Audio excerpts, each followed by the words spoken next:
ತಿಳ್ಕೊಳ್ಳೋ ಪ್ರಯತ್ನ ಮಾಡೋಣ.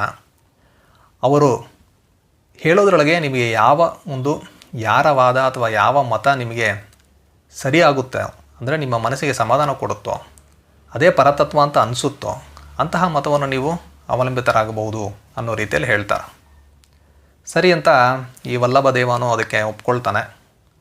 ಒಂದು ಸರ್ವಮತ ಸಮ್ಮೇಳನವನ್ನು ಏರ್ಪಡಿಸಿ ಅದಕ್ಕೆ ಬೇರೆ ಬೇರೆ ಮತಗಳಿಗೆ ಸೇರಿದಂತಹ ಜ್ಞಾನಿಗಳು ಪಂಡಿತರನ್ನೆಲ್ಲ ಕರೆಸಿ ಅವರು ಹೇಳುವಂತಹ ವಿಷಯಗಳನ್ನು ಆಧರಿಸಿ ಪರತತ್ವ ಅಂದರೆ ಏನು, ಯಾರು ನಿಜವಾದ ದೇವರ ಸ್ವರೂಪ, ಇದೆಲ್ಲವನ್ನು ತಿಳ್ಕೊಳ್ಳೋಣ ಅಂತ ಹೇಳಿ ಈ ಒಂದು ಸ್ಪರ್ಧೆಯನ್ನು ಏರ್ಪಡಿಸಿ ಅದಕ್ಕೆ ಬಹುಮಾನವನ್ನು ನಾವು ನೀಡ್ತೀವಿ, ಅಂದರೆ 1,00,000 ಚಿನ್ನದ ನಾಣ್ಯಗಳನ್ನು ನೀಡ್ತೇವೆ ಅಂತ ಅವರು ಘೋಷಿಸ್ತಾರೆ. ಬೇರೆ ಬೇರೆ ಪ್ರದೇಶಗಳಿಂದ ಬೇರೆ ಬೇರೆ ಮತಗಳಿಗೆ ಸೇರಿದಂತಹ ಹಲವಾರು ಪಂಡಿತರು ಜ್ಞಾನಿಗಳೆಲ್ಲ ಬರ್ತಾರೆ. ಅಲ್ಲೇನು ಮಾಡ್ತಾರೆ ಅಂದರೆ ಒಂದು ಕಂಬ, ಆ ಕಂಬಕ್ಕೆ ಈ ಚಿನ್ನದ ನಾಣ್ಯಗಳು ಇರುವಂತಹ ಒಂದು ಚೀಲವನ್ನು ಕಟ್ಟಿಡ್ತಾರೆ.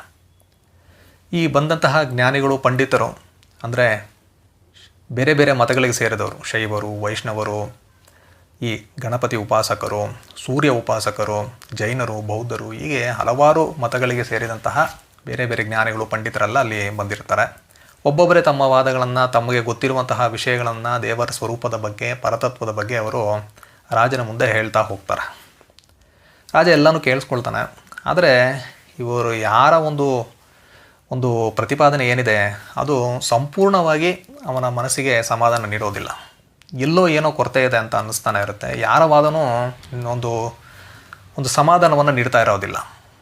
ಹೀಗಿರಬೇಕಾದ್ರೆ ಒಂದು ರಾತ್ರಿ ವಿಷ್ಣು ಚಿತ್ತರ ಕನಸಿನಲ್ಲಿ ಭಗವಂತ ಶ್ರೀ ವಿಷ್ಣು ಕಾಣಿಸ್ಕೊಳ್ತಾರೆ. ಅವರು ವಿಷ್ಣು ಚಿತ್ತರಿಗೆ ಹೇಳ್ತಾರೆ, ನೋಡಪ್ಪ, ಈ ರೀತಿ ಈ ಪಾಂಡ್ಯ ರಾಜ ವಲ್ಲಭ ಒಂದು ಸ್ಪರ್ಧೆಯನ್ನು ಏರ್ಪಡಿಸಿದ್ದಾನೆ. ಅವನಿಗೆ ಪರತತ್ವವನ್ನು ತಿಳ್ಕೊಬೇಕು ಅಂತ ಆಸೆಯಾಗಿದೆ. ಬೇರೆ ಬೇರೆ ಮತಗಳಿಗೆ ಸೇರಿದಂತಹ ಹಲವಾರು ಜ್ಞಾನಿಗಳು ಪಂಡಿತರು ಬಂದು ಈಗಾಗಲೇ ಅವನ ಮುಂದೆ ತಮ್ಮ ಪ್ರತಿಪಾದನೆ ಮಾಡಿದ್ದಾರೆ. ಆದರೆ ಅವನಿಗೆ ಯಾವುದೂ ಒಂದು ಸಮಾಧಾನ ನೀಡಿಲ್ಲ. ನೀನು ಅಲ್ಲಿಗೆ ಹೋಗಿ ನಾನೇ ಪರತತ್ವ ಅನ್ನೋದನ್ನು ಅವನಿಗೆ ತಿಳಿಸ್ಕೊಡ್ಬೇಕು ಅಂತ ಭಗವಂತ ವಿಷ್ಣು ಚಿತ್ತರಿಗೆ ಹೇಳ್ತಾರೆ. ಅದನ್ನು ಕೇಳಿಸಿಕೊಂಡಂತಹ ವಿಷ್ಣು ಚಿತ್ತರು ಹೇಳ್ತಾರೆ, ಸ್ವಾಮಿ, ನನಗೆ ಯಾವುದೇ ಒಂದು ವಿದ್ಯಾಭ್ಯಾಸ ಇಲ್ಲ, ನನಗೆ ಯಾವ ವೇದಗಳು ಗೊತ್ತಿಲ್ಲ, ಯಾವ ಪುರಾಣ ಇತಿಹಾಸ ಏನೂ ಗೊತ್ತಿಲ್ಲ. ನಾನು ಹೋಗಿ ಅಲ್ಲಿ ಇರುವಂತಹ ಜ್ಞಾನಿಗಳು ಪಂಡಿತರ ಎದುರು ಹೇಗೆ ಮಾತಾಡೋದು ಅಂತ ಕೇಳ್ತಾರೆ.